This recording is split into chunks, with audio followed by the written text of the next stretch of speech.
Bonjour à toutes et bonjour à tous. Nous sommes extrêmement heureux de vous retrouver aujourd'hui, très nombreux pour ce webinaire consacré au numérique à l'école. Je suis Jérôme et je travaille dans l'équipe CNC Éducation et je suis en compagnie de Élodie Tedena. Bonjour Élodie. Bonsoir Jérôme. Bonsoir à tous. Élodie est parent d'élèves, enseignante en histoire-géographie et référente numérique dans son établissement. Elle va partager avec nous son expérience du numérique au sein de l'école. Au programme de ce webinaire, on va parler de la plus-value pédagogique apportée par le numérique. On suivra par la gestion du temps d'écran à la maison et les bonnes pratiques à adopter. Et on finira sur une présentation de l'application Jamf Parent. En fin de session, vous pourrez répondre à un rapide questionnaire afin de nous partager vos retours. Vous retrouverez aussi un tutoriel vidéo pour utiliser l'application Jamf Parent. Un programme riche et intéressant, donc restez bien avec nous jusqu'à la fin du webinaire. Le chat est ouvert, donc n'hésitez pas à poser toutes vos questions dans la fenêtre située en bas à droite de votre écran. On prendra un petit temps pour y répondre en fin de session. Je vais commencer très brièvement par présenter la société CNC. Nous sommes un réseau de magasins franchisés Apple, présents dans 26 villes de France et dans 7 pays différents. Nous commercialisons les produits Apple et assurons également toute la maintenance grâce à nos centres de services agréés partout en France. Nous accompagnons les établissements scolaires. Nous avons donc créé un pôle éducation qui propose un accompagnement sur mesure afin d'implanter efficacement les outils numériques dans les salles de classe. Je passe d'ailleurs le bonjour à nos nombreux clients présents aujourd'hui et qui nous font confiance dans cette aventure depuis de nombreuses années. Alors, numérique et école, est-ce vraiment compatible? Je vous propose un retour d'expérience du lycée Saint-Michel à Blanquefort, équipé d'iPad depuis quelques années. Élodie, c'est parti. Le lycée Saint-Michel donc accueille 600 jeunes dans 5 pôles de formation, hôtellerie-restauration, boulangerie-pâtisserie, accueil, commerce, santé, animation et le sport. Le partenariat avec CNC a démarré donc à la Toussaint 2018. Nous avons équipé tous les enseignants avec un iPad. Pendant toute l'année scolaire 2018-2019, ils ont été formés à l'utilisation pédagogique de l'iPad. Et ce n'est qu'à la rentrée de septembre 2019 que nous avons équipé tous les élèves avec un iPad. Nous avons fait le choix à Saint-Michel d'investir dans notre propre parc d'iPad et chaque appareil est géré par le logiciel Jamf School. L'iPad, c'est un outil. Nous avons déterminé 3 objectifs. Tout d'abord, faciliter la compréhension de nos élèves, grâce notamment à la vidéo. C'est plus facile souvent pour nos élèves de lycée professionnel de comprendre une technique gestuelle en regardant une vidéo de 3 minutes plutôt que de lire 3 pages dans un livre. C'est un outil aussi interactif, collaboratif. Et c'est un outil qui permet aussi de réduire considérablement le poids du cartable, car nous n'avons plus de livres, nous avons moins de papier, moins de crayons et par conséquent les cartables sont moins lourds. Franck Clémenceau, référent numérique, prof de cuisine et de technologie culinaire au sein du lycée Saint-Michel. L'utilisation de l'iPad a vraiment révolutionné notre façon de travailler avec les jeunes. Ces nouvelles pratiques pédagogiques nous ont permis de pouvoir, au travers d'applications, appréhender les cours de façon différente, de donner un rythme différent et d'intéresser, d'éviter le décrochage des jeunes. Que ce soit en technologie par le biais d'applications qui nous permettent de donner des exercices très rapides avec un résultat en direct, ou en pratique professionnelle où les jeunes, lorsque l'on explique un geste et montre un geste, peuvent reprendre ce geste par derrière par le biais de vidéos qui ont soit été filmées par les élèves, soit des choses qui déjà existantes. L'accompagnement de CNC tout au long de ce projet a été une évidence pour plusieurs raisons. La première, la proximité qui nous a permis de pouvoir appréhender l'appareil par des formations pédagogiques, la facilité aussi pour le dépannage éventuel, le fait d'avoir une réactivité immédiate dans l'apport de solutions à tout point de vue. C'est vraiment un partenariat qui nous permet de pouvoir rester actifs. L'organisation, Intuitif. la facilité de partage. L'iPad est un outil pédagogique très cadré, très restreint, ce qui rassure mes parents à l'utilisation à la maison. Grâce à l'iPad, mon organisation est améliorée, je peux accéder à mes cours facilement et j'ai des applications interactives qui me permettent de mieux comprendre les matières difficiles.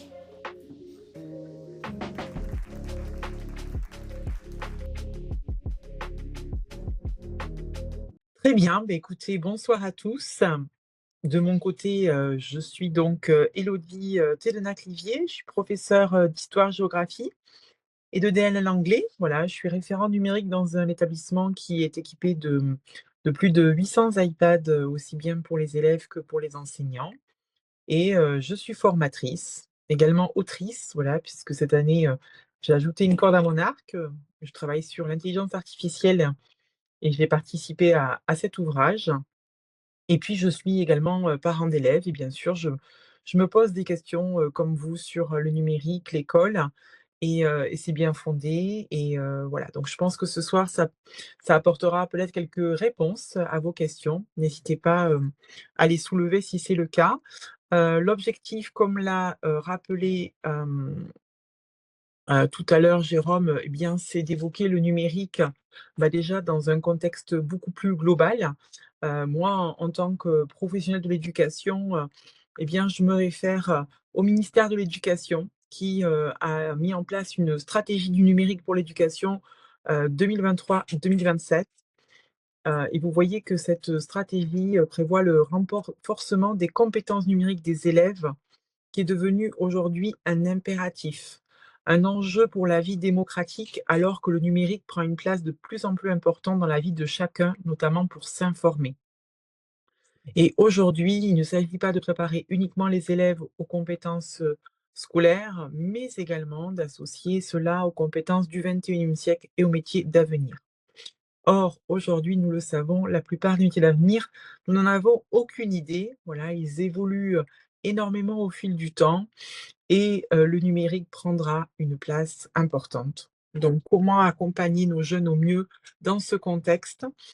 Donc comme l'a rappelé, Jérôme en début de webinaire, nous allons prendre le temps d'évoquer, 4 points. La plus-value Quelle plus-value pédagogique, le numérique apporte-t-il de l'école au lycée? Finalement, faisons un petit peu le point sur cette question-là. Mieux comprendre, qu'est-ce qu'une compétence numérique à développer chez les jeunes aujourd'hui? Pour ça, je m'appuierai notamment sur le référentiel de l'éducation nationale et l'évaluation PICS. On verra aussi comment gérer le temps d'écran à la maison. Quelles bonnes pratiques? On reparlera un peu de qu'est-ce que c'est que ce temps d'écran? Et puis, j'évoquerai avec vous la découverte de Jam Parents, pour ceux qui ne connaîtraient pas et qui auraient des enfants équipés, notamment, d'iPad en classe. Déjà, je voudrais commencer par rappeler que, le numérique, scolaire, n'est pas, juste, un outil, comme celui qu'on peut mettre à disposition, facilement dans le contexte familial. Un projet, numérique dans un établissement scolaire, c'est un projet qui est pensé pour, mettre en valeur, justement la plus-value du numérique, et on va, en parler dans un premier temps. Alors je crois que Jérôme nous a concocté un petit, questionnaire, en tout cas un petit nuage de mots qui devrait se mettre, donc, à disposition dans, la barre latérale sur votre droite. Et la question est: quel est selon vous le principal atout du numérique pour, les enfants, pour les jeunes? Tout dépend si votre enfant, est en primaire ou, en collège, lycée. Donc n'hésitez pas à, noter, le mot, auquel vous pensez, pour, alimenter, ce petit nuage de mots. Donc quel est selon vous le principal atout du numérique avec les, et pour les enfants? Je suis curieuse de découvrir tout ça. On a quelques mots qui apparaissent. Accessibilité, en gros, pour la plupart. On a différenciation, connaissance, ludique, rapidité, aide, euh, encore accessibilité à nouveau. C'est un nouveau intéressant. Alors moi, je Mais vois ça pas du porte tout une le beauté nuage quelques de mots par instants. contre, je sais pas, ça le montre qu'à la fin? Moi, ça me le partage en live, donc Ah OK. Bon, bah alors c'est moi peut-être. peut-être pas que c'est. Mais globalement, voilà, ludique, accessibilité, c'est les deux mots qui ressortent le plus parmi nos participants aujourd'hui. Mmh. OK, très intéressant. Bon, alors que à l'école, généralement, on est sérieux finalement. Donc c'est intéressant de prendre ce biais-là. OK. Alors moi, je vais vous expliquer, un petit peu, mon expérience, hein, de professeure, de formatrice, de référente numérique en quelque sorte et vous apporter un éclairage peut-être parce que vous posez peut-être la question, hein, voilà, qu'est-ce que ça apporte vraiment de plus, à l'école, ce numérique? Alors moi, j'ai pas mis l'accessibilité en premier. C'est vrai que c'est une réalité, mais j'ai mis, effectivement le côté, motivation et engagement. Ça permet d'entrer beaucoup plus facilement dans l'activité parce qu'elle est ludifiée et c'est ça qui est intéressant. Aujourd'hui, on parle, dans l'éducation beaucoup de jeux sérieux, de gamification et cetera. Ce sont des termes qui sont beaucoup entrés dans la pédagogie, dans le jargon pédagogique des enseignants. L'idée étant effectivement d'essayer de trouver un axe de motivation chez nos jeunes. Heu, je dis toujours: «Enseigner, c'est répéter». Voilà, notre métier, c'est vraiment ça, la répétition. On n'acquiert pas un réflexe, à la première fois, on n'acquiert pas une connaissance parce que l'enseignant l'a dit une fois. Enseigner, c'est vraiment l'art de la répétition et la répétition, ça peut être ennuyeux. Voilà, ça peut être très ennuyeux et donc avoir le numérique pour pouvoir faciliter, entrer dans les apprentissages, proposer une autre version ludifiée, de ce qui a pu être engagé comme connaissance, c'est effectivement un levier important. C'est une vraie plus-value, pour nous dans l'enseignement. Moi, je suis prof d'histoire géo, voilà, donc oui, les dates, oui, les événements, oui, les grands concepts, mais c'est vrai que pouvoir entrer de manière, un peu différente dans les apprentissages, c'est assez motivant. Voilà, c'est assez motivant, ça permet aussi, bien sûr, de renforcer les apprentissages. Je vous ai mis, il y a des applications qui sont répétitives et qui sont très motivantes, notamment, en primaire. Le calcul, la lecture, l'orthographe, ce sont des choses qui s'acquièrent pas facilement chez l'enfant, et répéter grâce à des jeux de simulation, de lecture et cetera ou de calcul mental, ils ont pas l'impression de trop répéter, pas trop de réviser et en réalité, ils apprennent. C'est vrai que c'est un vrai levier pour le renforcement des apprentissages et notamment également dans des, par exemple, fonctionnements en atelier. Aujourd'hui, en école primaire, par exemple, les enseignantes sont, beaucoup habituées à travailler en atelier où elles vont prendre un petit groupe pour travailler une notion et puis d'autres qui vont approfondir d'autres notions pendant ce temps-là dans des ateliers un peu autonomes et à ce moment-là, le numérique peut être très intéressant pour proposer justement aux jeunes et aux enfants des applis un petit peu différentes. C'est aussi le cas, en collège et en lycée, mais là, dans le renforcement des apprentissages, c'est vraiment quelque chose de très marqué sur le niveau primaire. Alors bien sûr, vous l'avez évoqué, l'accessibilité. Ça, c'est vrai que pour moi, c'est un vrai enjeu, celui de rendre tous les contenus accessibles pour tous les élèves et finalement, ça rejoint le concept de différenciation, adaptée finalement les difficultés, le niveau de difficulté à, chaque activité. C'est pas forcément évident quand un enseignant doit concevoir 2, 3 scénarios différents avec un effectif de classe important. Avoir le numérique, ça lui permet de gagner en efficacité, de proposer, des contenus différenciés plus aisément. Voilà. Je retrouve aussi la coopération, qui pour moi a été nettement améliorée dans mes pratiques. Coopération, collaboration. Je vois que les échanges par pairs sont facilités parce que, dans le numérique, il y a un peu l'aspect, je peux pas rester, à côté des autres. Voilà. Il faut que je m'implique dans le groupe, par exemple, si on est dans une écriture collaborative et cetera. Il y en a pas un qui pense, les autres qui le regardent écrire. On peut contribuer à quelque chose de manière collective. Ça aussi, c'est assez intéressant comme plus-value pédagogique et puis, vous avez bien évidemment tout ce qui est, créativité. Alors créativité pour l'enseignant, parce que c'est vrai que ça pousse l'enseignant, parfois, heu, à proposer des ressources un peu différentes, donc de l'audio, de la vidéo, du dessin numérique. Moi, par exemple, en géographie, je fais énormément de croquis, géographiques, numériques et surtout créativité pour les jeunes. Voilà, c'est ça qui est intéressant aussi. on va pouvoir leur proposer d'enregistrer leur petite émission web radio. On va pouvoir leur demander de, filmer par exemple, une démonstration, de mathématiques, ou bien, de créer, un support vidéo pour expliquer, la vie de un tel, voilà, ou un concept clé. Et ça les rend vraiment, acteurs parce qu'ils doivent penser à l'ensemble du processus.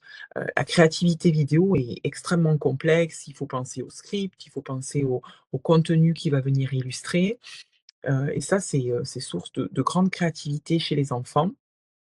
De la même façon qu'on peut leur faire, réaliser, je vous ai mis dans les pédagogies actives, des reportages, des carnets de voyage numériques et des jeux sérieux. Hein, je vous parlais de jeux sérieux, tout à l'heure. C'est vrai que moi, par exemple, je conçois des petits escape games où ils ne peuvent obtenir, par exemple, une partie du cours qu'en ayant, résolu différentes énigmes, et cetera, et donc ça les stimule de chercher ces énigmes, de pouvoir, et aujourd'hui avec le numérique, on peut, alors je vais pas dire facilement, parce que ça demande quand même un peu de travail, mais on peut faciliter ce genre de pédagogie et encore plus avec l'IA qui peut nous aider à concevoir ce genre de support, de manière assez facile. Voilà, donc là par contre la facilité y est. Donc c'est vrai que ça nous apporte, beaucoup de nouveautés, de possibilités, ça nous ouvre les champs des possibles. Pour moi, c'est toujours bien sûr un complément des, pédagogies traditionnelles. C'est vraiment dans ce contexte-là, l'objectif n'est pas de remplacer toutes les pédagogies traditionnelles, elles ont déjà fait leurs œuvres et elles fonctionnent bien dans certains contextes. Mais dans d'autres, c'est vrai que, on peut aller plus loin. Alors je vous ai pris un exemple, je trouve que c'est toujours un peu plus parlant les exemples. En plus, vous avez tout à l'heure parlé d'accessibilité dans le nuage de mots. Je pense que c'est là où on peut vraiment, le plus impacter avec le numérique, cette accessibilité universelle des documents. Là, j'ai pris l'exemple de Thomas, qui est un élève en classe de 5e, qui est dyslexique et pour lui, bah, lire, c'est toujours compliqué. Les lettres bougent, les mots se mélangent et quand on lui donne un texte à copier ou à rédiger, ça lui prend beaucoup de temps et il fait plein de fautes. Voilà, donc c'est assez démotivant, ça facilite pas forcément la relecture et la compréhension et on sait aujourd'hui qu'un enfant qui est dyslexique, eh bien, si on compense pas son handicap, il atteindra pas le niveau d'apprentissage des autres. Il faut des stratégies compensatoires. Voilà. C'est reconnu comme comme quelque chose, voilà, un besoin particulier, et c'est important de pouvoir lui proposer, des fonctions d'accessibilité. Donc, j'ai fait le choix de vous en présenter 3 qui, me semblent, vraiment faciles à comprendre, très aisément. Donc, vous allez voir, en quoi, très rapidement, ça peut aider un enseignant, dans sa pratique quotidienne. La première chose, c'est énoncer la sélection. Alors volontairement, là, je suis sortie de la présentation pour vous montrer que, en fait, peu importe, on imagine, par exemple, l'élève va sélectionner une consigne. Donc là, j'ai sélectionné, quelques fonctions d'accessibilité, pour un élève dyslexique, voilà. Donc on imagine l'élève, il a une consigne, à comprendre, il a besoin de l'oralité. Il a besoin de se la faire lire pour mieux comprendre, cette consigne, gagner en efficacité. L'objectif, c'est pas qu'il perde du temps à comprendre la consigne, c'est plutôt qu'il la réalise, voilà. Or dans ce type de besoin particulier, l'enfant va déjà perdre beaucoup de temps à comprendre la consigne quand, voilà, les autres auront déjà commencé l'activité. Et donc, on a une fonction qui est très simple dans l'iPad, qui s'appelle énoncer. Donc c'est vrai que l'enseignant peut, formuler cette consigne à l'oral. Certains enfants aussi ont, des AVS pour les aider, des assistants de vie scolaire.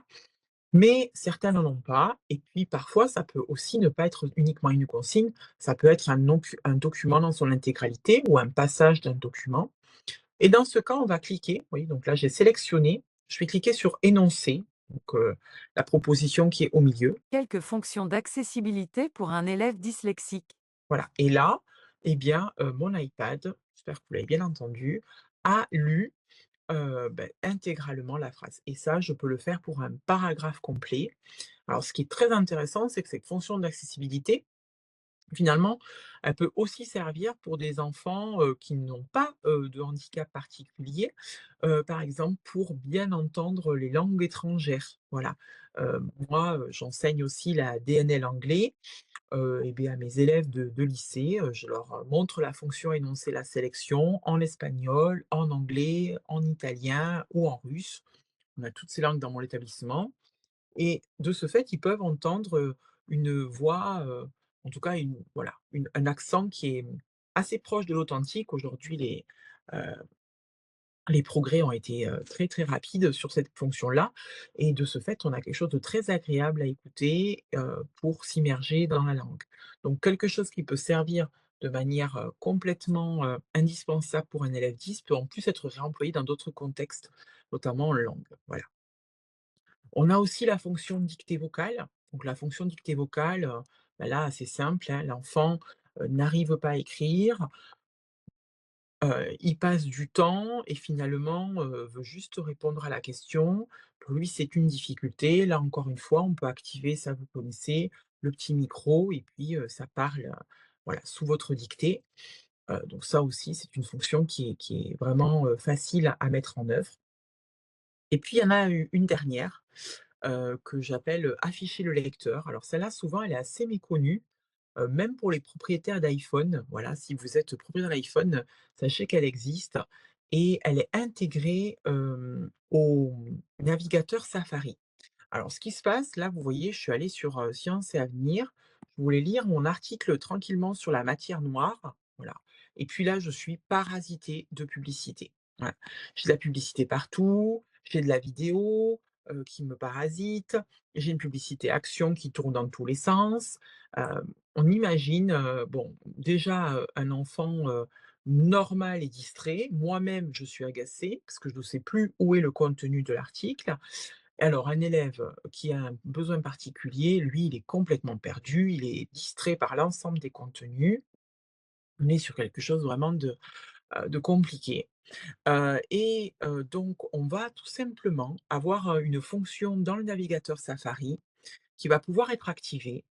Donc c'est en appuyant sur, l'icône, que vous avez, au niveau de la barre de recherche. Vous avez la même icône sur les iPhones et là, on peut afficher le lecteur. On peut même, si vous le voyez bien à côté, écouter la page. C'est-à-dire, on peut se faire lire la page de l'article. Donc ça, assez intéressant et on peut aussi donc afficher le lecteur et quand on affiche le lecteur, eh bien, toute la publicité disparaît. On a uniquement l'article qui est conservé et on a une lecture beaucoup plus fluide.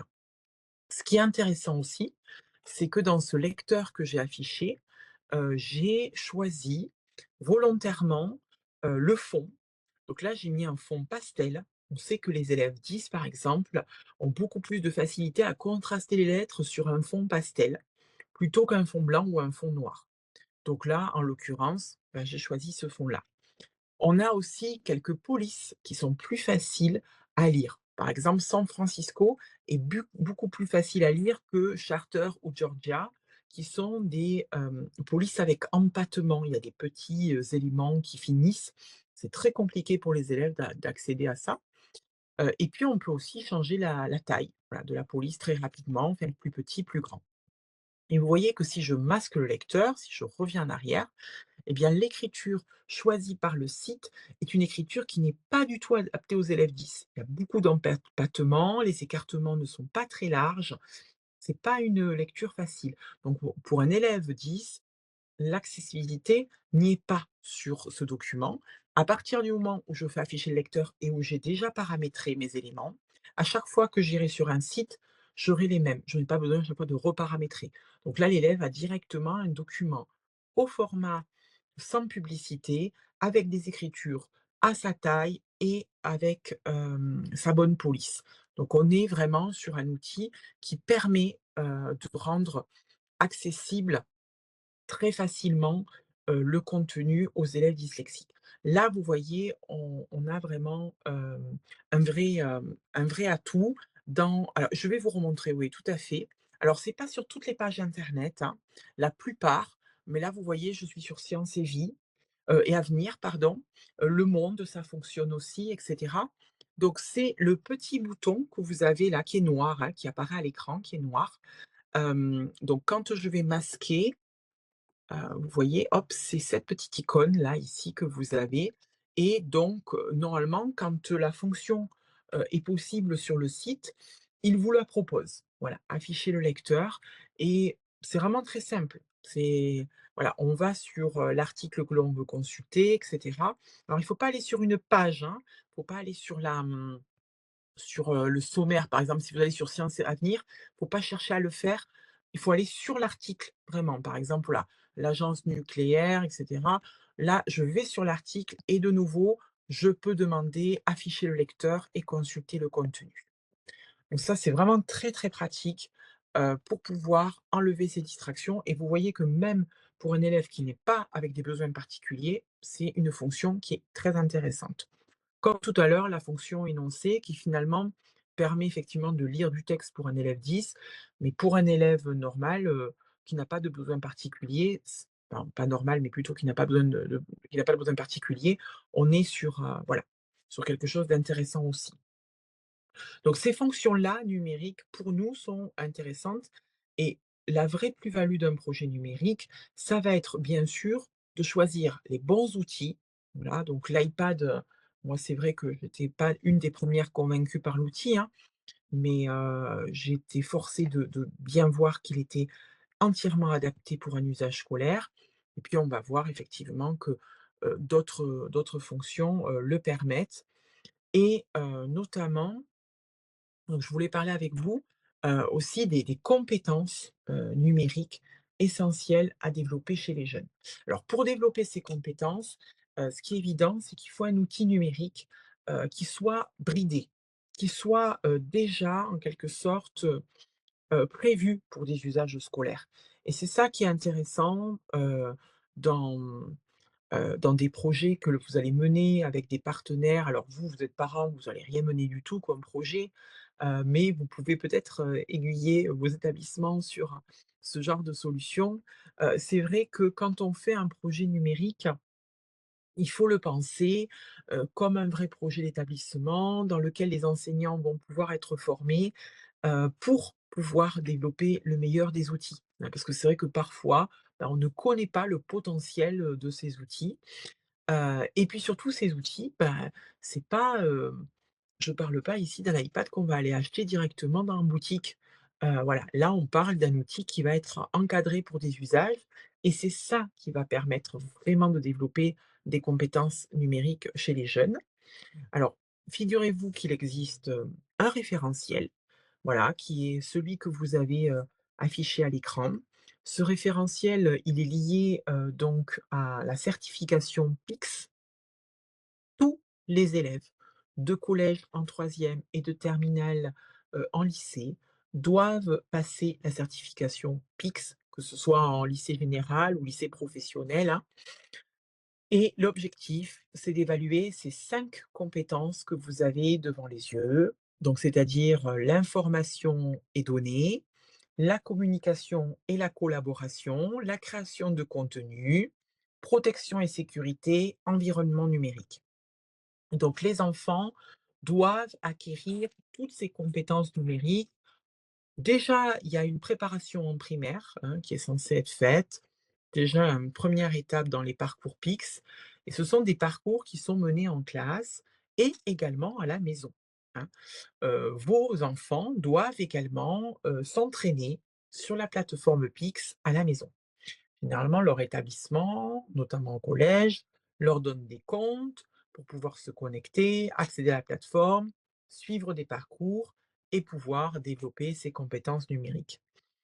C'est vraiment important qu'ils arrivent en fin de terminale à avoir un score. Voilà, et d'ailleurs, ce score à PICS est aujourd'hui intégré dans Parcoursup. Puisque PICS doit être passé au mois de février-mars, avant que la plateforme, Parcoursup soit validée, pour, les demandes d'enseignement supérieur. Donc, tout coïncide en théorie. Et donc c'est important que les jeunes puissent valider un maximum de points PIX. Alors pour ça, ben, il faut, s'entraîner, et vous voyez, alors c'est quelque chose que vous pouvez aussi faire en famille si vous sentez, il existe aujourd'hui un PIX par an. Voilà, donc je ne sais pas si vous connaissez, mais vous pouvez, vous, en tant que parent, aussi développer vos compétences numériques. C'est pas toujours évident d'accompagner les jeunes dans ce domaine. On n'a pas été, nous-mêmes, formés de la même façon, et puis les outils ont beaucoup évolué. Donc parfois dans vos milieux professionnels, vous avez la possibilité de gagner en compétences, parfois pas. Et donc n'hésitez pas à vous frotter un peu au parcours PIX. Moi je les trouve très intéressants. Il y en a notamment, qui sont, dédiés au cyberharcèlement. Comment accompagner les enfants, pour le cyberharcèlement, et cetera. Et des fois on se sent un petit peu démuni en tant que parent sur ces questions-là. C'est pas toujours évident de trouver la bonne porte d'entrée. Eh bien, n'hésitez pas, à découvrir les parcours PIX autour de ces questions-là. Voilà. Même pour vous former, vous les parents, ça peut être, très intéressant. Voilà, et donc si vous voyez un peu les 5 environnements, voilà, il y a chercher efficacement pour faire une recherche, la fiabilité et la pertinence d'une source. Alors c'est vrai que souvent on délègue ça aux enseignants, mais si on est dans une démarche coéducative où les parents sont main dans la main avec l'école, faut pas hésiter à travailler avec eux aussi sur cette fiabilité des informations, la pertinence. Tiens, tu as trouvé cette formation où? Est-ce que tu peux la confronter avec une autre information, un autre média? Voilà, c'est pas toujours évident, mais ça peut ouvrir la discussion aussi avec, les enfants. Organiser, classer, stocker ses documents numériques. Alors c'est ça qui est intéressant avec un projet, numérique, c'est que, bah, les enfants apprennent à organiser, classer, gagner en rigueur, un petit peu de stockage. Voilà, il y a tous les outils de messagerie, visio, espace collaboratif, les règles d'échange en ligne, voilà. Travailler à plusieurs sur un même document, développer une citoyenneté numérique. Donc là, c'est vraiment, quelle identité en ligne je me donne? Est-ce que, finalement je peux tout communiquer sur ma vie? Est-ce que j'ai tendance à essayer de garder un jardin secret? Et c'est vrai que c'est pas évident du tout. Ça, je vous rejoins. L'écran, peut vite devenir addictif, mais ça dépend quoi. Alors c'est vrai que je pense que quand vous parlez des écrans, on va y mettre surtout les jeux vidéo, on va y mettre aussi, les réseaux sociaux, voilà. Et c'est ça, qui va être, compliqué, parce que, les jeux, vidéo, les réseaux sociaux sont faits pour nous capter un maximum de temps de vie. Voilà, et nous rendre, parfois consommateurs, parce que c'est le but aussi de ce média aujourd'hui. Et donc voilà, c'est très important effectivement de parler avec les jeunes de cette identité, de ce qu'ils posent, sur les réseaux sociaux, de ce qu'ils postent. Moi, généralement, avec mes filles, je leur dis: «Voilà, quand tu mets quelque chose sur internet, est-ce que tu accepterais de te voir sur un grand panneau d'affichage dans la rue avec cette photo?» Voilà, et qu'elle y reste toute la vie. Et déjà, ça les aide un peu à prendre du recul. Moi, je lui dis: «À chaque fois que tu postes quelque chose, il faut être sûr que tu l'assumes sur un panneau d'affichage dans la rue». Parce qu'en fait, internet, souvent, ils ont l'impression que c'est un espace privé, mais en réalité, pas du tout. Et donc ce panneau d'affichage dans la rue, là, il y en a plein des panneaux publicitaires. Voilà, toujours dire: «Attention, avant de poster, est-ce que tu es sûr que tu accepterais que ça soit affiché?» Sachant que, dans les conditions d'utilisation, toutes les images, toutes les vidéos que l'on met sur les réseaux sociaux, faut bien l'expliquer aux jeunes, mais devient la propriété de la plateforme sur laquelle ils sont en train de le poster. Donc à tout moment, si je publie, alors je ne vais pas dire sur Facebook parce que finalement ça fait has-been aujourd'hui chez les jeunes, mais si je publie sur Instagram par exemple, bon, c'est Meta de toute façon qui est propriétaire, c'est le même groupe que Facebook, eh bien à tout moment, Meta peut prendre cette photo et l'utiliser pour une publicité ou pour quelque chose. En fait, je lui cède les droits de l'image sur cette image. Donc c'est vraiment important d'en discuter, sans, être moralisateur, hein, juste, expliquer les faits, voilà, expliquer les faits aux jeunes, et puis vous pouvez, je vais vous en reparler après, mais leur expliquer un peu le système justement d'addiction, aux réseaux sociaux. Parce que c'est normal, ça touche chez eux une partie du cerveau, qui va générer de la dopamine et qui va leur donner envie de rester, plus longtemps. Puis nous-mêmes, hein, en tant qu'adultes, moi je vois des fois je me fixe un temps limite sur les réseaux et puis je me retrouve, «Oh j'avais dit un quart d'heure, oh ben ça fait déjà 30 minutes», voilà. Donc c'est vrai que c'est pas évident, ce contrôle et on va en reparler, je vais vous donner quelques éléments ensuite.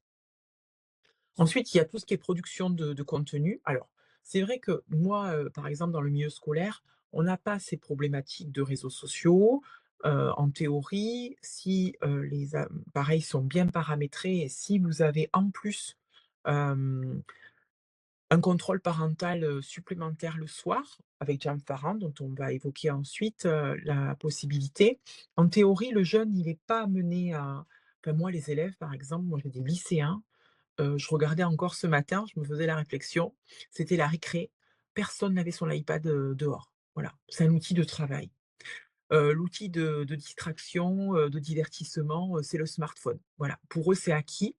L'iPad, c'est un outil de travail parce qu'il est configuré pour l'ensemble des compétences numériques qu'on veut développer avec eux, mais pas d'intérêt à ce qui est, les réseaux sociaux donc l'iPad, à part quand ils veulent réviser, il est pas trop de sortie, voilà.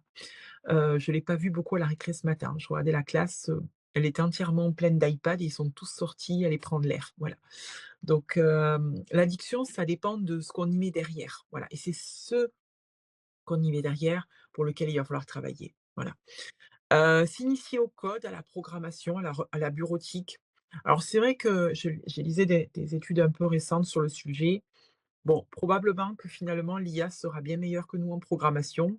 On a toujours des gens pour la contrôler, mais peut-être que ça devient peut-être une compétence un peu moindre à acquérir, mais c'est intéressant de comprendre le fonctionnement et comment ça code, voilà. Des logiciels disciplinaires, la notion de propriété intellectuelle, voilà, donc tout à l'heure je vous parlais heu, de droit à l'image qui est cédé. Il y a aussi toute la notion de: «Je prends quelque chose qui a été fait par quelqu'un d'autre et je me l'attribue».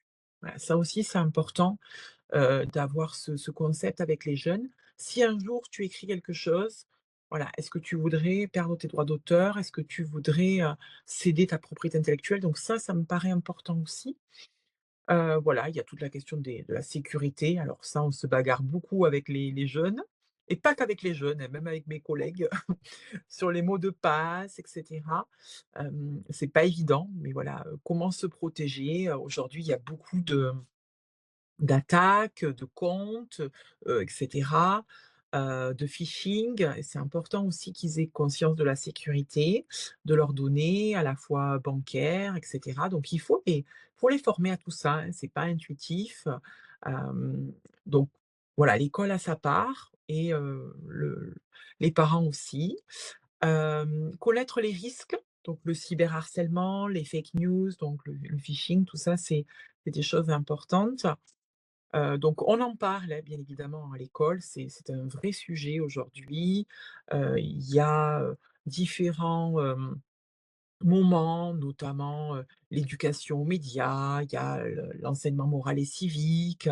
En lycée, on a aussi, la SNT, les sciences numériques et technologies, voilà, qui abordent ces thématiques-là. Mais je crois que quand elles sont abordées dans plusieurs contextes et surtout répétées, ce qu'on fait pas forcément, on répète pas beaucoup ces thématiques, on les évoque toujours, on les sensibilise, mais c'est pas notre quotidien dans nos matières et c'est vrai que plus c'est répété dans différents contextes, plus le jeune se dit: «Ah peut-être quand même que j'ai», voilà. Parce qu'il y a le parent qui est barbant, mais il y a le prof aussi et finalement quand on l'écoute par plusieurs canaux, ça fait son chemin.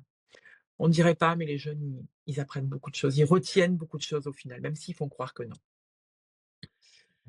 Savoir paramétrer sa confidentialité sur les réseaux sociaux, voilà, ça me paraît important aussi et c'est pas quelque chose qu'on fait nécessairement toujours en classe. Alors dans les parcours PIX, on le fait, donc faut pas hésiter à le faire avec eux aussi un peu. La cybersécurité, voilà et puis tout l'environnement numérique, bon les bugs, et cetera, s'adapter aux évolutions. Donc après, ça dépend. Si les établissements ont une culture du numérique, c'est des choses qui vont facilement être développées. Si les établissements sont peu équipés en numérique et partagent, une salle informatique, pour, voilà, X élèves, c'est vrai que les compétences numériques vont être un peu délaissées. Or, voilà, on sait qu'on est vraiment dans ce monde du 21e siècle où le numérique a une place. Voilà. on peut l'aimer ou ne pas l'aimer, on connaît ses dangers, on connaît aussi ses atouts et c'est ça qui nous rend, plus éclairés sur la question. Mais, voilà, ça fait partie des compétences et c'est vrai que les établissements, quand ils ont l'occasion de pouvoir, s'équiper, c'est quand même, agréable. Moi, j'avoue que depuis que mon établissement est équipé, on peut vraiment travailler sur ces compétences numériques, essentielles pour les jeunes. Voilà, donc n'hésitez pas à parcourir le parcours, Pix-Parents, et aller voir, je pense que vous trouverez des choses intéressantes. Voilà. Alors justement, tout à l'heure, on parlait de temps d'écran, d'addict à ce temps d'écran et les bonnes pratiques. Alors l'idée, c'est pas de faire un catalogue, hein, de bonnes pratiques, mais de donner, peut-être, quelques conseils, pas moralisateurs, hein, mais, en tout cas éclairés. Voilà, essayer de vous donner un peu quelques pistes. Alors déjà, je pense que vous, connaissez, on en a entendu parler, assez récemment encore, de ces règles d'âge. Voilà, les 3, 6, 9, 12, 15, qui sont un petit peu, ces règles par rapport aux écrans. Pas d'écran du tout avant 3 ans, très peu entre 3 et 6, puis ensuite entre 6 et 9 une certaine stratégie, de 9 à 12 une autre stratégie, de 12 à 15 encore une autre et après 15 ans une autre. D'où l'idée justement d'interdire les réseaux sociaux avant 15 ans.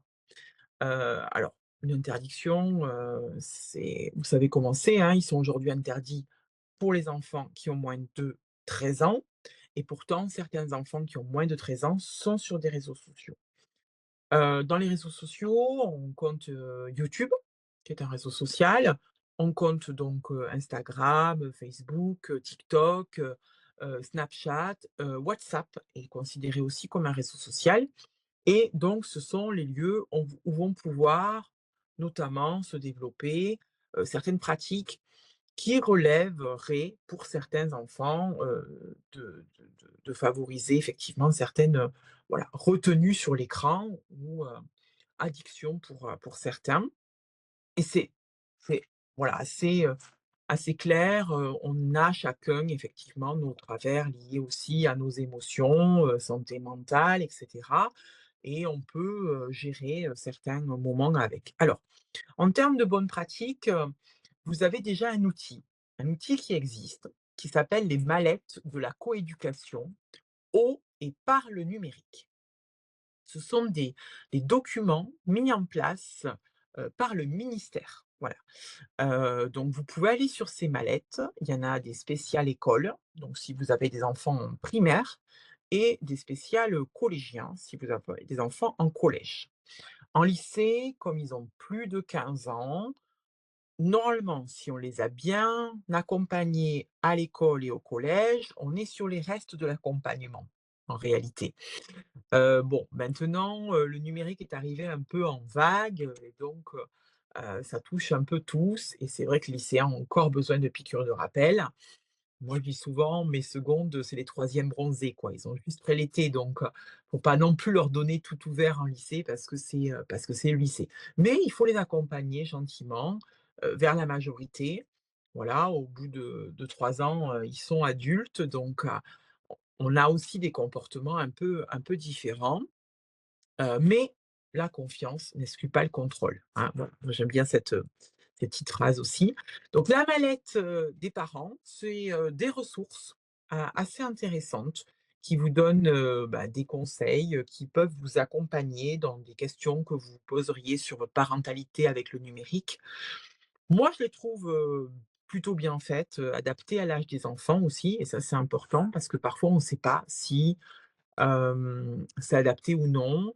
«Ah oui, mais tous mes copains, ils ont déjà. Ah mince, alors les autres parents, ils ont laissé, donc moi, je suis un peu à la ramasse, voilà, je suis à contre-courant. Est-ce que je fais bien ou pas?»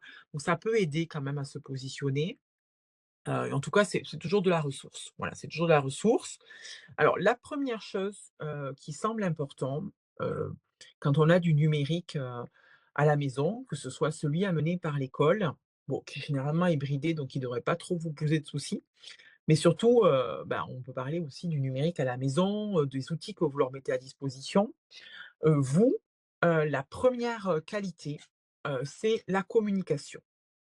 Alors c'est pas si évident, à dire, hein. La communication, c'est toujours un peu ce qui nous pèse un peu, parce que cette communication, il faut pas qu'elle soit dans le jugement et c'est là où c'est compliqué, parce que surtout si vous commencez à avoir un pré-ado, voire un ado, à partir du moment où vous commencez à vous intéresser un peu à son jardin secret, c'est compliqué et donc c'est quelque chose qu'il faut commencer assez tôt, cette communication, pour que l'enfant se sente au maximum en confiance.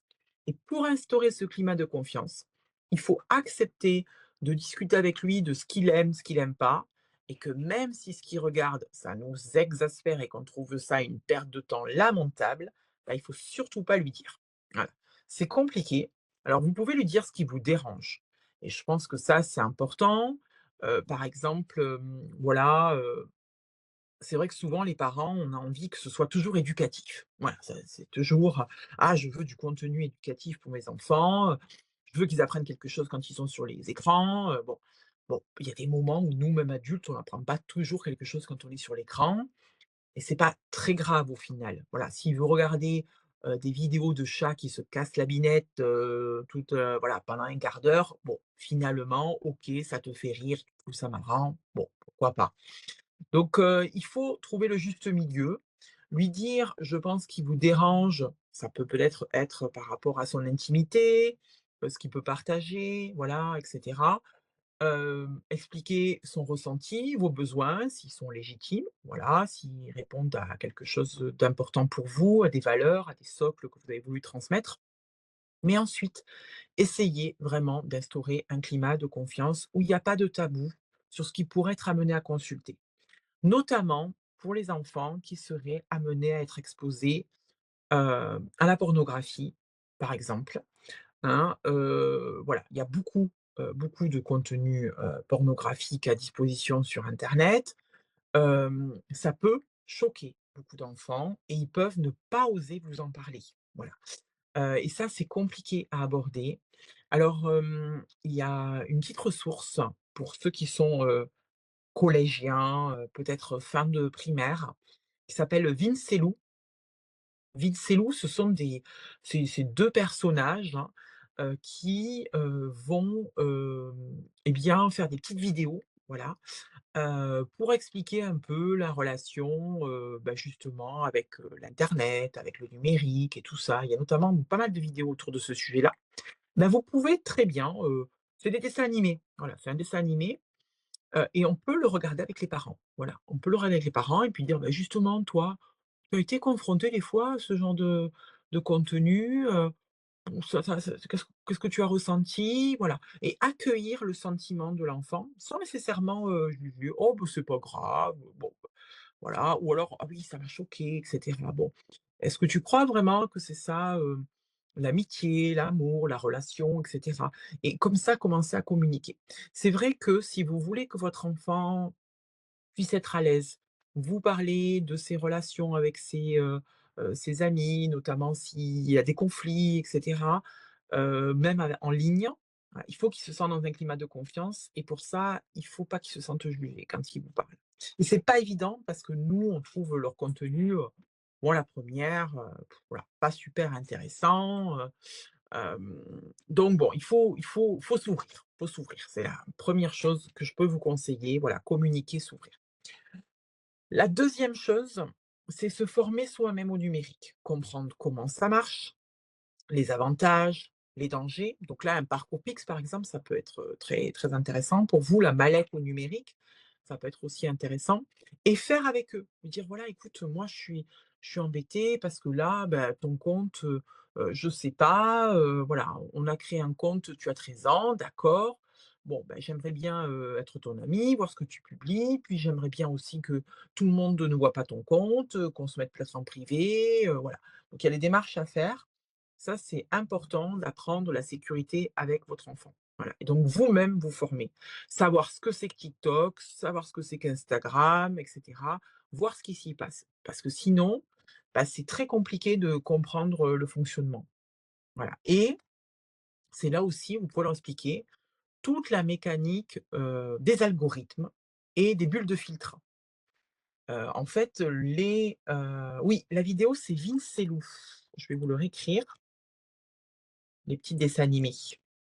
Et je vais vous montrer après une ressource, vraiment super sympa aussi. Voilà. Et c'est vrai que, pardon, j'ai oublié mon fil. Oui, pour se former au numérique, aller tester les réseaux sociaux, bah, finalement, on se rend compte, par exemple, que si je commence à regarder que des vidéos sur, moi, je sais pas moi, la déco de la maison, eh bien, je vais avoir, des contenus qui vont tourner en boucle autour de la déco de la maison, vous voyez? Et on est vite enfermé dans sa bulle. Et moi, avec les élèves, je leur demande souvent: «Qu'est-ce que vous avez dans votre bulle?» Et on fait le test. «Ah ben moi madame, dans ma bulle, j'ai que des voitures de F1, puis, j'ai que des petits chats machin, puis moi j'ai blablabla». Et alors on fait la bulle de chacun. Ça en cours, je fais avec eux. J'aime beaucoup travailler avec eux la bulle de filtre et je leur dis: «Mais qu'est-ce que tu vois sur tes réseaux sociaux, toi, en majorité?» Et comme ça, ils s'aperçoivent que chacun est enfermé dans sa bulle. Les réseaux sociaux alimentent leur centre d'intérêt. Parce que justement, l'objectif, c'est qu'ils restent le plus longtemps possible dessus. Voilà. Et donc ils sont fermés. Ils sont fermés. Je leur dis: «Oui, ben là, par exemple, imaginez, vous êtes, pro-nucléaire, vous allez avoir uniquement des contenus pro-nucléaires et tous les contenus anti-nucléaires, ben, vous les verrez pas». Voilà. Et donc ça vous enferme dans une bulle où vous croyez que tout le monde est comme vous. Voilà. Et ça, c'est malheureusement, les biais de pertinence, générés par les algorithmes, voilà, qui, nous proposent constamment des contenus que l'on apprécie. Et donc ça, c'est dangereux et ça, c'est important en termes d'information, de bien, voilà, les sensibiliser à ça. Et moi, j'aime bien discuter, voilà. Voilà ma bulle à moi, qu'est-ce que vous avez vous? Et alors là, on rigole parce qu'on a tous des bulles complètement différentes et ils s'aperçoivent qu'en fait, ils sont enfermés dans une bulle. Voilà. Donc on dit, mais comment on peut sortir un peu de sa bulle et déjouer l'algorithme pour essayer de voir autre chose? Voilà. Ça peut être quelque chose qu'on peut faire en famille aussi. Voilà, c'est assez intéressant.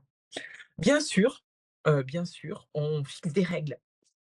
On fixe des règles. Bah, voilà, être parent, c'est un peu ça aussi, hein, voilà, fixer des règles, et on les fixe, beh, très serrées quand on est petit, puis on les agrandit au fur et à mesure. Mais par exemple, si on donne un smartphone à son enfant, ben, il y a pas tout. Voilà, d'accord, OK, tu veux un smartphone parce que tu veux me contacter. Bon, ben, attends, il y a telle à telle heure, il y a pas ça et puis il y a ceci et on met des contrôles parentaux, et ça, c'est important, voilà. On échange aussi sur les lieux, sur les moments autorisés. On peut parler de santé aussi, par exemple, pas de téléphone dans la chambre, voilà, ça peut être une règle familiale. L'esprit critique, voilà, quel contenu tu vas consulter et cetera, la sécurité et ah mince, ça a zappé, mais il y a marqué les principes d'internet. Alors les 3 principes d'internet que je donne toujours, c'est tout ce que l'on met en ligne peut tomber dans le domaine public, donc potentiellement, même si c'est dans un compte privé, ça peut devenir un jour public. Donc tout ce qui est écrit sur internet peut devenir public. Alors ce qu'on écrit à 10 ans, est-ce qu'on a vraiment envie de le revoir à 20 ans? Pas sûr, voilà. Heu, à quel âge peut-être recommandez-vous pour avoir, alors j'ai pas tout la totalité, je vous laisse, peut-être finir, de reprendre le message, j'ai l'impression qu'il est parti trop tôt peut-être. Donc vraiment très important de leur expliquer cette histoire de domaine public, voilà, du fameux panneau d'affichage. Un portable, alors moi, le plus tard possible, le plus tard possible. Sincèrement, vous voyez, moi je suis une pro du numérique, mais alors vraiment du numérique hyper contrôlé, hyper cadré. Voilà, si c'est vraiment pour avoir, la position géographique, vous leur mettez des AirTags, hein, voilà, ça c'est pas mal pour avoir la position géographique. Bon, si il y a aussi des petites montres maintenant qui, font uniquement, la transmission avec le parent. Franchement, le plus tard possible. Ou alors un téléphone qui, permet uniquement, d'avoir du SMS sans internet. Voilà. De toute façon, sincèrement, voilà, à partir du moment où il va y avoir les réseaux sociaux, pour moi, c'est pas avant 13 ans. Ça, c'est clair. Pas avant 13 ans, pas de réseau social, aucun. Même pas WhatsApp, rien du tout. Les groupes WhatsApp de discussion, de voilà, tout ça. Non, non, c'est des sources à des nids à problèmes. Des nids à problèmes, un tel a dit ceci, un tel a dit cela, voilà. Donc, sincèrement, moi, je recommande, pas rien avant 13 ans en termes de réseau social et cetera. Donc le portable, après, ça dépend des conditions. Il y en a qui habitent loin, il y en a qui ont besoin de savoir s'il est rentré, et cetera. Voilà, ça dépend, mais il faut vraiment, dans ce cas-là, qu'il soit, à l'essentiel de ce qu'il a à faire. Voilà, si vous avez des usages numériques à la maison parce qu'il est pas équipé à l'école, bah, il faut privilégier des temps où vous pouvez contrôler, voilà, un ordinateur qui est dans un espace, public, voilà. Donc le plus tard possible. Une fois qu'ils l'ont, sincèrement, c'est compliqué à canaliser, ça vous apporte des soucis, voilà. Il faut le faire, il faut le faire, mais il faut être sûr que votre enfant soit mûr. Ça dépend aussi de la maturité de l'enfant. Il y a des enfants qui peuvent être hyper mûrs, dès le début du collège et puis d'autres pas du tout. Voilà, ça dépend aussi filles, garçons, j'oserais pas faire le sexisme parce que franchement je lutte contre. Mais voilà, il y a quand même, des enfants, voilà, les garçons sont un petit peu moins matures sur, certaines, voilà, c'est un peu physiologique aussi. Bon, donc ça dépend, votre enfant, ça dépend sa maturité, ça dépend combien il est dans la fratrie. Parce que voilà, je vois bien que moi ma deuxième e elle a pas du tout le même niveau que la première. Bon, donc ça dépend beaucoup de votre enfant, du lien que vous avez soudé. Mais en tout cas, les réseaux sociaux, si c'est interdit aux moins de 13 ans, c'est vraiment parce que ça l'est. Et si on se pose la question du 15 ans, c'est vraiment parce que ça pose question. Voilà. Les réseaux sociaux, c'est incroyable, mais à la fois, c'est dévastateur parce que le cerveau n'arrive pas du tout à lutter. Déjà, le cerveau adulte a du mal. Alors, un cerveau enfant qui est vraiment en construction, on considère que le cerveau, il se construit jusqu'à 25 ans à peu près en maturité. Donc, vous imaginez à 13 ans, voilà, il a beaucoup de mal à résister et on peut pas leur en vouloir. On peut pas du tout leur en vouloir. Ils sont dans une immaturité totale en termes cérébral. Ils ne peuvent pas résister à ces tentations du j'aime, d'avoir du like, voilà, de vouloir, buzzer, tout ça, hein, voilà. Donc, plus on arrive à les préserver, mieux c'est. Et à la fois, il faut pas les mettre dans une bulle anti-numérique non plus. Donc voilà, ça dépend un peu de mais essayez, de privilégier plutôt, d'autres médias, voilà. Des jeux, oui, pourquoi pas. Après les jeux, par exemple, il y a des jeux hyper, sérieux qui permettent d'apprendre et même des jeux un peu pour décharger, hein. Voilà, on a le droit aussi de jouer un peu. Donc ça dépend les usages. Mais les réseaux sociaux, essayez de bannir, avant 13 ans. Voilà, vraiment, je vous le conseille, fortement. Si la loi passe en dessous de 15 ans, bon, je ne sais pas comment elle sera appliquée, mais c'est que vraiment il y a un enjeu, surtout ces nouveaux réseaux sociaux qui sont sur la vidéo, sont extrêmement addictifs. Voilà. On voit pas le temps passer, et on consomme du temps. Donc je dirais, faites en fonction de votre enfant, ça me paraît, évident. Vous le connaissez, le mieux, voilà. Si vous êtes sûr qu'il est extrêmement mature, il arrive déjà à bien respecter les cadres et cetera, voilà. Dans tous les cas, quand vous introduisez, pensez à fixer des règles, voilà. Pas de téléphone dans la chambre, voilà. Oui, beh, c'est ça, effectivement, les chorés sur TikTok, ça peut être hyper sympa, c'est ça. Non, il y a pas de ouais, il y a c'est un peu de tout. En fait, c'est toujours l'équilibre. C'est toujours l'équilibre qui est hyper important, et c'est, justement ce que j'ai mis en troisième. Alors je reviendrai après sur les principes internet, mais il y a aussi l'histoire du bon exemple. Bon, ça, c'est un peu moralisateur, mais moi, j'avoue que j'ai du mal moi-même, surtout que je suis tellement dans le numérique déjà avec l'école et cetera. C'est, offrir des moments et montrer des moments où nous-mêmes, on n'est pas sur les écrans et permettre des moments de déconnexion en famille, voilà aussi. Donc se dire: «Bah, là, c'est notre moment de déconnexion à tous». Alors peut-être chacun fasse son activité de son côté, hein, pas forcément tous ensemble, mais voilà, s'offrir des moments de, oui, oui, oui, alors les jeux en ligne, c'est ça, voilà, il y en a certains qui sont très violents. De toute façon, tous les jeux en ligne, pareil, ont des âges, hein, ont des âges. Les âges qui sont notés sont vraiment pour nous aider, nous parents, à pouvoir, choisir le voilà, le bon élément. Je pense qu'effectivement, que ce soit réseau, que ce soit jeux vidéo, imposer une limite de temps paraît vraiment intéressante. C'est-à-dire, tu as le droit, je t'offre ta bulle, mais tu vois, voilà, cette bulle, ça va être on décide que ce sera, voilà, 30 minutes par jour, par exemple, ou bien que ce sera, 1 heure et demie pendant le week-end et puis rien la semaine. Voilà, chacun va vraiment, essayer de choisir un peu ses règles, mais fixez-vous quelque chose, en famille, avec votre enfant. Lui dire: «Bon écoute, tu vois, je pense que c'est important qu'on mette une règle ensemble, et que, du coup, tu partages avec moi. Essayez de le faire partager, c'est-à-dire: «Tu es OK, on prend cette décision ensemble», voilà. Et oui, oui, il y a plein de contrôles parentaux, hein, effectivement, qui peuvent déjà être utilisés. Vous avez tant d'écrans aussi sur l'iPad, effectivement sur les produits Android, vous avez Family Link et cetera. Si votre enfant a un iPad, école, il y a déjà un parent, voilà. Donc n'hésitez pas surtout à utiliser voilà. Mais pareil, voilà, les chorés et cetera, ça peut être très sympa. Mais surtout si vous êtes intéressé, hein, avec elle et que vous discutez: «Bon, mais qu'est-ce que tu as appris?» et cetera. Voilà, ça peut vraiment, apporter quelque chose, hein. Toujours pareil dans cette bulle de confiance: «Ah oui, bon, bah, écoute, moi je connaissais pas ces chorés. Ah oui, d'accord, bon». Et mais c'est vrai que, voilà, les jeux en ligne, faites attention aussi à la voilà, mais par exemple, je sais qu'il y a des enfants de 5 ans ou de 6 ans qui peuvent jouer à Fortnite, c'est pas possible.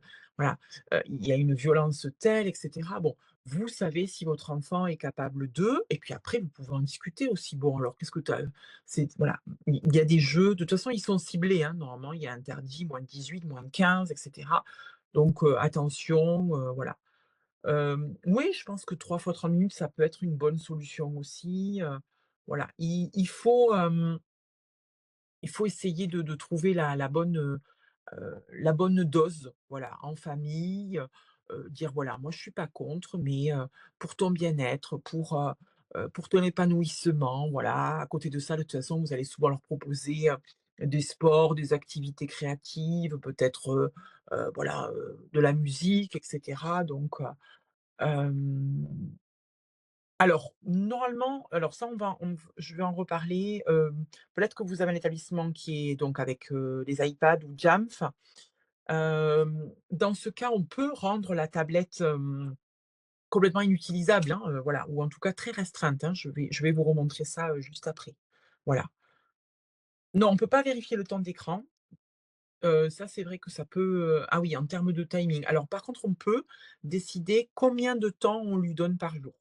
À la maison. Donc je vais vous expliquer ça, hein. Donc voilà, donc je finis juste avec la slide comme ça, on peut embrayer sur le contrôle justement et puis pas trop, trop, trop durer, parce que moi je suis un peu intarissable sur le sujet, puis je vois qu'aussi, vous aussi. Donc tout ce qu'on y met peut tomber dans le domaine public, tout ce que l'on y met, y restera éternellement. Vous savez qu'on a le droit à l'effacement numérique, mais c'est pas vraiment une réalité, voilà. Et il ne faut pas croire tout ce que l'on peut y trouver. Voilà, ça aussi, ça peut être intéressant aussi à développer chez les jeunes comme idée. Voilà. Et donc pour finir, effectivement, alors ce qu'on vous propose ce soir, je ne vais pas vous montrer un pas à pas de James Parent parce que ça nous prendrait encore une bonne heure. Mais par contre, avec, Jérôme, on a décidé de vous mettre à disposition un tutoriel pas à pas, donc que vous pouvez scanner en QR code. Je pense que Jérôme vous le mettra aussi dans le chat, voilà. Et en fait, James Parent, pour les parents qui ont des iPads qui sont contrôlés par l'établissement, eh bien, sachez que vous pouvez donc appareiller votre, smartphone, que ce soit Android ou iPhone, avec l'application Jamfaran. Alors c'est vrai qu'elle peut être, limitée. Oui, alors tout à fait, hein, madame, Macoin, je vous rejoins. Si vous coupez YouTube, ça va couper le visionnage de la vidéo. Bon, on va être clair, il faut être clair avec votre enfant. Hem, L'outil de l'école, c'est un outil de travail. Les professeurs lui demandent pas de travailler pendant, 2 heures ou 3 heures tous les soirs. Ça n'existerait pas, même mes lycéens, n'y arrivent pas, voilà. Donc en réalité, il faut se fixer cette plage de travail. Donc par exemple, bah, je vais te laisser, YouTube accessible pendant une demi heure. Pendant cette demi heure, tu vas visionner ta vidéo si tu as besoin d'histoire, voilà. Vous pouvez aussi, discuter avec lui, hein. Est-ce que tu as des vidéos à consulter? Alors c'est vrai que c'est pas toujours pratique, mais on peut se créer plusieurs, leçons, plusieurs restrictions, profils de restrictions Et donc, par exemple, un soir, on peut lancer le profil de restriction, complet. Voilà, on peut décider aussi que tous les soirs, par exemple, à 20 h, l'iPad devient inutilisable. Et je pense que c'est pas plus mal aussi qu'il cesse le travail à 20 h. Après, ça dépend s'il a entraînement, de je ne sais quoi et que ce soir-là, il a besoin exceptionnellement, mais chacun va adapter un peu à à sa vie, hein, en quelque sorte, hein, voilà, à ses activités et cetera.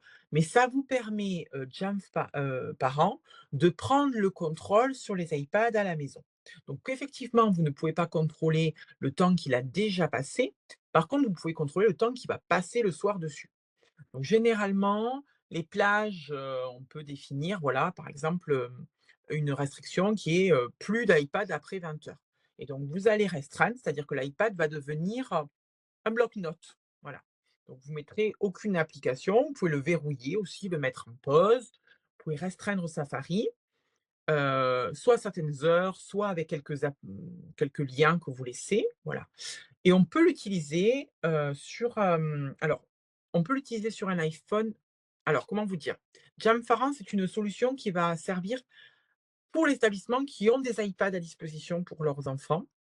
Donc là, c'est dans le cadre vraiment scolaire, voilà. Mais, vous, si en tant que parent, vous voulez, mettre des contrôles parentaux sur les appareils de vos enfants, je ne vous conseillerais pas nécessairement Jamf Parents parce qu'il faut qu'il soit affilié en fait, si vous voulez, l'établissement qui va, déployer des iPads a une solution qu'on appelle un logiciel qui va contrôler les iPads dans l'établissement.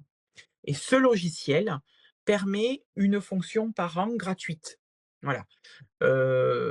Si vous vouliez investir dans Jamf, je ne sais pas, si ça aurait un coût et je pense que c'est pas possible parce que c'est lié à cette solution globale. Voilà. Les enseignants restreignent la journée, les parents peuvent restreindre d'autant plus le soir.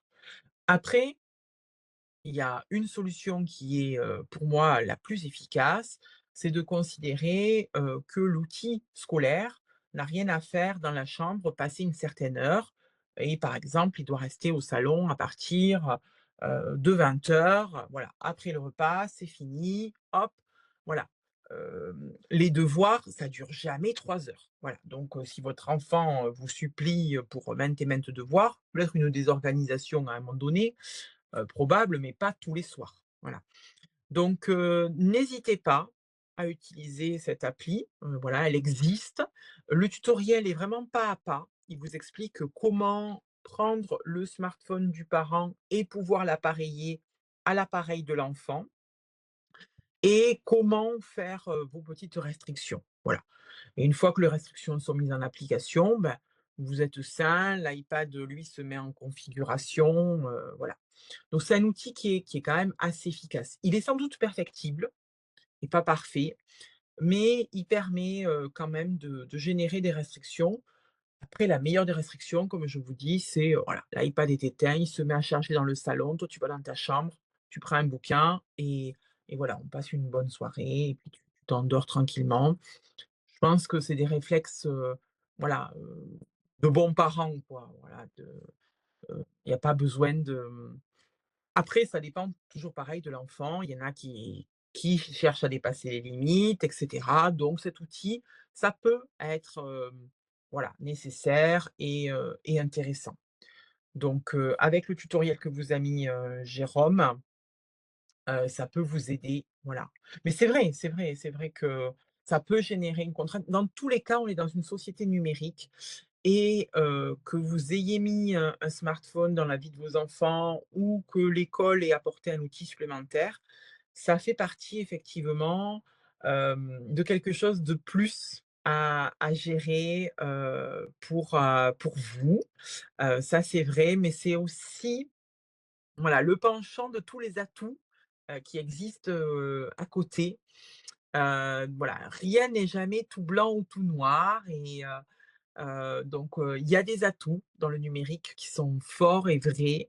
Il y a aussi, ces côtés, toujours un peu, attractifs pour le jeune. Alors la motivation du jeu et à la fois l'autre jeu qu'on peut faire.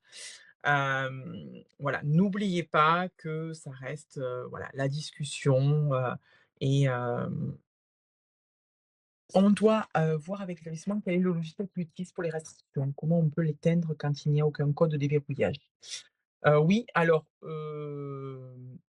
normalement, il n'y a pas de problème pour l'éteindre, même s'il y a pas de code, je pense, il faudrait, regarder. Alors après, n'hésitez pas à contacter vos établissements, en tout cas votre référent numérique, pour savoir les plages horaires dans lesquelles Jump Parents est accessible. Généralement, c'est après les cours et la nuit et puis ensuite dans les vacances scolaires aussi. On peut, paramétrer les vacances scolaires et donc les vacances scolaires, vous pouvez le paramétrer comme vous avez envie. Voilà. Heu, généralement, ça ça répondra à vos besoins. Mais merci à tous d'avoir participé. J'espère que, voilà, le webinaire a été dense dans le contenu, qu'on a abordé, ce qu'on avait, abordé dans ce programme. Merci à tous pour votre implication, participation, voilà. Concernant les ressources, peut-être je vais finir avec une dernière. N'hésitez pas à aller sur le site aussi, Internet sans crainte.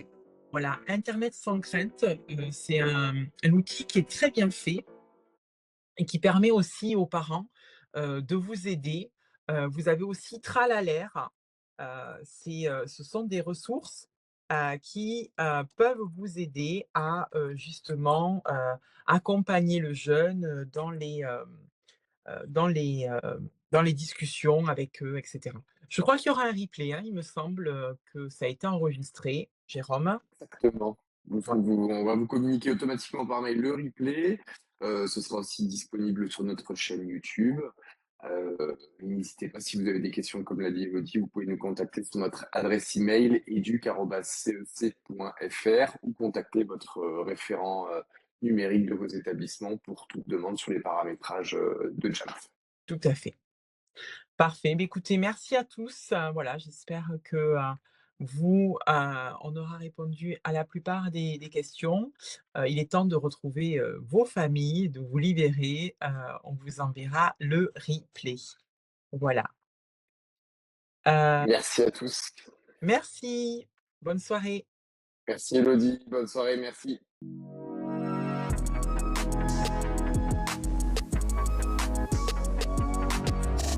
CNC, People Around Technology.